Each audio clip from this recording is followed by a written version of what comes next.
Good everyone, welcome to this video, and today we have a sub-replay sent in by KillerTigger, and well, it's been a while since I've had him on the channel. So obviously when this video comes out, that means I will be accepting replays again, so feel free to send them in. So that's always nice. For everyone, if they want to send me a replay or anything, obviously, as usual, the email address will be in the description below. So, KillerTigger today was out in his F-82 twin Mustang. Now, he doesn't fly it with the pod because of performance. I mean, that's a fair enough observation. I personally find the F-82 to not lose all that much when it comes to using the pod, but that's just me. I think people are a bit OTT with some of the things they tell me about the gun pod, but personally, if I'm flying it, I fly with the 8 12.7 gun pod on stealth. Or if I want to, well, this is to be an arsehole, this is to just say, screw you to your FPS. Derp Angel will tell you about that. But F-82, obviously, it's the twin Mustang. I've done this thing as a, well, I've had this thing on the channel before as a video. I've had it as a, I think I did a spray, yeah, I did do a sprayed review on it. But it's a cracking aircraft. It is really nice. It's essentially what happens when you take two Mustangs and put them together. It is perfect. You get M3 50 caliber machine guns, which are amazing, even with just 6 of them. But having 14 is always nice. So, yeah, KillerTigger was out. I'm not sure what it was doing. I think is currently spaded. I think he was grinding several lines with it. I'm not entirely sure. He might have been spading it. I'm not too sure.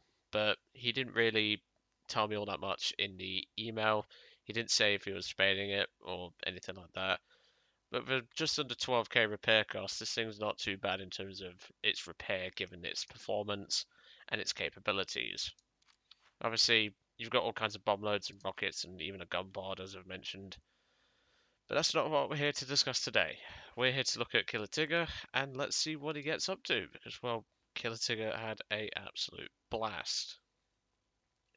He gets to even fight the Soviets, which, well, they're the Soviets. In other words, they'll probably screw his day up at some point.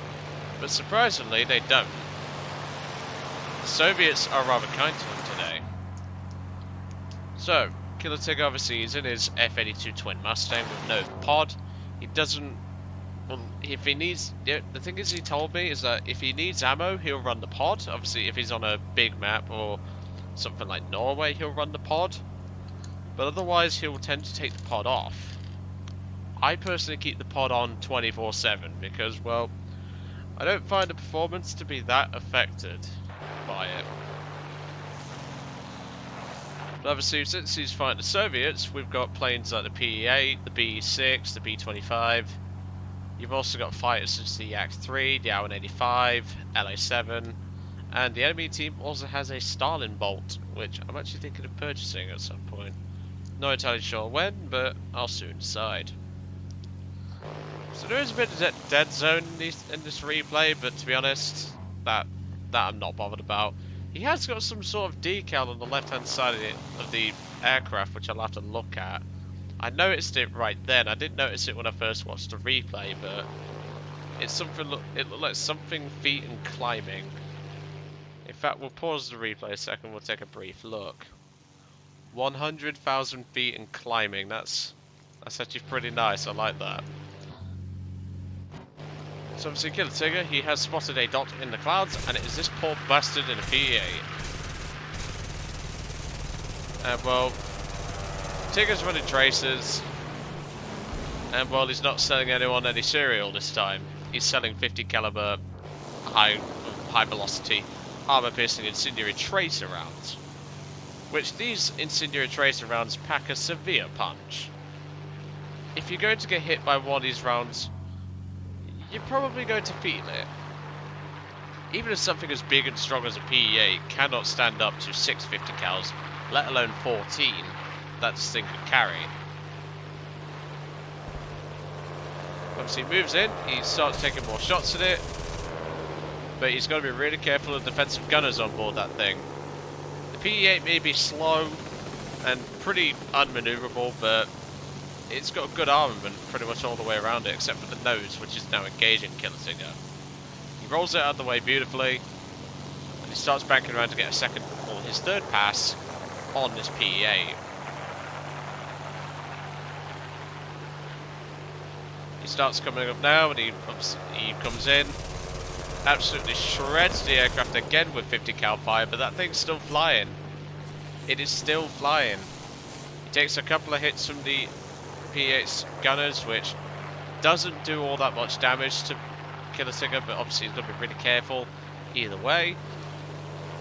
He pulls up for his fourth pass, and that's when we start getting some marshmallow themed damage, shall we say. He sets what appears to be two engines on fire, and well, one of them actually goes out, but the second one claims the aircraft. First kill for KillerTigger, with a lot of ammo spent. To be fair though, there was a lot of shots that were rather ineffective against the PE8, but he eventually got those fires, and that was what ultimately killed the aircraft. So now, as you can see, his team aren't doing all that particularly well. We've got 2 fighters dead already, make that 3. And there's a load of Russians on deck. LA7 decides to pull up for a head-on.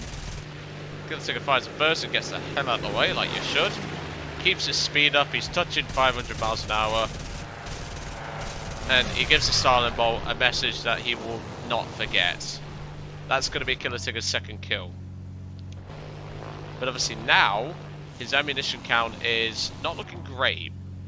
I don't know how much ammo he's on, but he's obviously not got a lot left. But obviously that Stalin Bolt is going to burn down in just a moment. However, KillerTigger's going to have a little surprise. In the form of a Yak-3P is going to follow him all the way back to the base. He's going to be playing a game of chasey, chasey, catchy, catchy, kissy, kissy, as Mr. Mighty Jingles would put it. So he turns in, he starts climbing a bit, but he'll soon clock on to the fact that he's being followed. Right there you saw HCB4, you'll see him later in that I-185. Let's just say he was not much use to his team alive. You'll see him later on in the replay. And here is the Yak-3P that is going to chase him down, Mr. Triumph. I actually like the Yak-3P, it's a rather questionable aircraft for its performance, especially when it comes to rate of climb. However, nowadays I rarely see them, which is sad really. It's a bloody good aircraft, but I think it's just because people ignore it. But as a KillerTigger at this point is making his way back to the airfield. He's got a good amount of speed on him at the moment. He's doing 410 miles an hour and slowly decreasing as he comes over this hill. But obviously having 2 engines makes a big difference. However, Mr. Triumph is right on the ragged edge of his Yak-3's performance. And well, if we take a look at his plane, he's actually booked it. Well, he's binned it, shall we say. He's firing his rounds, but he's broken a wingtip off. And at these sorts of speeds, you don't tend to have much control of this sort of aircraft. And well, he's spraying all of his ammo at KillerTigger, trying to get a shot, but in the end, he books it. That was rather funny, and I bet KillerTigger burst out laughing when he saw that. But obviously at this point now, Mr. KillerTigger needs to go back for a rearm, and obviously get that flap repaired. But unfortunately, I do apologize for skipping that part. The LA7 that we saw earlier on is coming into Vulch. He goes for the Sterling because he can't take on F-82. Well, he can't take on KillerTigger's F-82. He kills the Sterling, but the Sterling gets the kill to the anti-aircraft, finishing off that the LA7. Rather scumbaggy of the LA7 there, but hey ho, it's scumbag players. You're always going to get them. As well as useless teammates, a bit like 90% of the team that are on KillerTigger's team at the moment. I mean, as I always say, the Bombers have done their job, they've done what they needed to do. I'm not like Adam1514 who says, oh, Bombers are useless. No, they are not. They can be useful, given the good player. But if we take a look at KillerTigger's team, and as you can see, he was drastically low on ammunition. You've got this guy with 2 air, well, 1 air, 2 ground. He's done some work. This guy's got a kill. This guy's got no kills. This guy's obviously the bomber that died a brief moment ago. But then you've got players like these 3 who did absolutely nothing to help the team. You're always going to have those sorts of players. But hey, KillerTigger bought his back brace, so it's all fine. Obviously, those of you who have any knowledge of maths, you would know that there are 3 aircraft left, and the title of the replay was F-82 Ace. So once KillerTigger's up, he's obviously going to get on the move and go and show these Soviets how it's done. Now they do have 2 B-17s remaining, and that P-51 Mustang, who is shortly going to engage in a dogfight with the Yak-3P. And obviously KillerTigger is going to go and lend a hand to that. And here he is, Mr. F-Dog. Obviously KillerTigger at the moment is climbing, but he's still got a good amount of speed to say he's climbing. 266 miles an hour, that's actually pretty decent to say he's at climbing speeds. But obviously the P-51 Mustang has got the Yak-3 on its arse, and a Yak-3P will kick the arse of a Mustang in a dogfight. So the Mustang's best hope is to try and drag him to KillerTigger as best he can, but obviously forcing the Yak-3P to dive, because obviously as we saw earlier, the Yak-3P does not dive very well. So you want to get the Yak-3P to do what you want it to do. You want to force the Yak-3P into a dive. That's really where this aircraft, well, their aircraft will start to obviously compress, lock up, and start ripping itself apart due to airspeed. So the Mustang starts dragging him towards KillerTigger. KillerTigger's able to get a shot here. And well, the Yak-3P is obviously going to have to dodge out of the way. And well, KillerTigger knows for a fact that he's not going to beat a Yak-3P in a dogfight. It's just not going to happen. He's trying to get off a couple of shots, but the Yak-3P is just too maneuverable compared to an F-82. So at this point, KillerTigger straightens out.